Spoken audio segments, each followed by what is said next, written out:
kita bahas lagi kasus Nikita Mirzani yang kasasinya ditolak oleh MA tanggal 13 Maret 2026 yang lalu. Jadi begini, NM dilaporkan oleh DRG terkait pemerasan, ya. Tetapi di sini ada fakta-fakta yang janggal kalau menurut saya. Yang telepon pertama adalah RG terhadap Mail. Jadi yang terjadi komunikasinya itu adalah antara DRG dengan Mail. DRG berusaha menghubungi Mail untuk meminta bantuan agar bisa berkomunikasi dengan Nikita Mirzani, tetapi kemudian hanya diwakilkan oleh Ismail. Dalam percakapan itu jelas bahwa DRG mengatakan, "Mail, gimana ya? Aku sih maunya kita semua baik-baik saja." Nah, kemudian terjadilah tawar-menawar kesepakatan dari 5M menjadi 4M. Dan ingat, di terakhir percakapan itu ada kata-kata, "Mail, nanti jangan lupa ya tahun depan untuk diperpanjang lagi. Minta tolong diingatkan." Nah, jadi logikanya di mana? Ada korban pemerasan yang mendekati si pemeras. Ini nggak masuk akal, guys. Dari dua hal percakapan tadi aja itu sebenarnya sudah terbukti kalau itu bukan pemerasan tapi kesepakatan. Kenapa?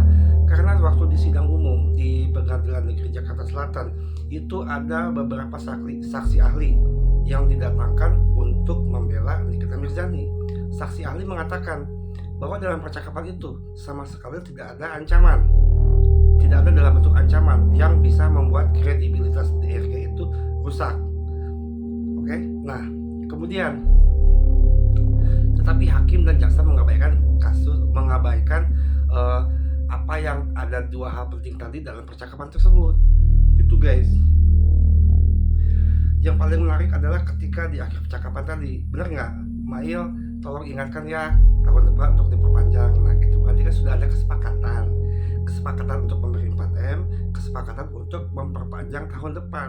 Tetapi 1 bulan setelah transaksi itu terjadi, kemudian NM dilaporkan karena pemerasan.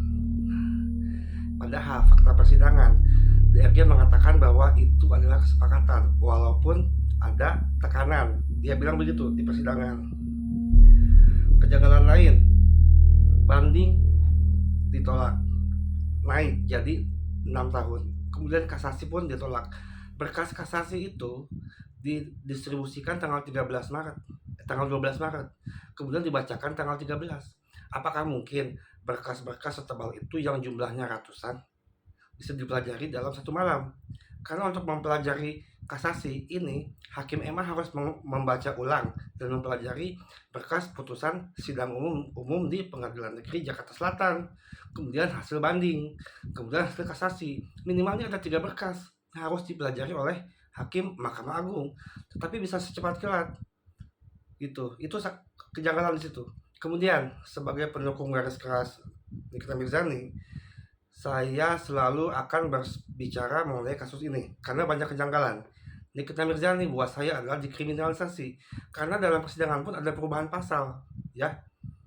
Nikita Mirzani didakwa dengan pasal Undang-Undang ITE terkait transaksi elektronik yang ada pemindahan sejumlah uang, yaitu 4M tadi. Kemudian waktu banding, TPPU-nya terbukti. Nah, anehnya di sini, kalau ada TPPU harusnya ada 2 pihak, ya, tidak sepihak. Tidak ada TPPU, itu pelaku tunggal. Jadi ada pemberi uang dan penerima uang. Nah, harusnya dikejar ini kasus ini agar Nikita Mirzani masih bisa melakukan PK. PK itu harus ada novum baru. Kalau PK ditolak, Nikita Mirzani masih bisa meminta grasi atau amnesti kepada Presiden Prabowo. Ingat, Nikita Mirzani adalah pemilih Presiden Prabowo Subianto pada saat itu, ya. Jadi suara Nikita Mirzani ini sangat berpengaruh.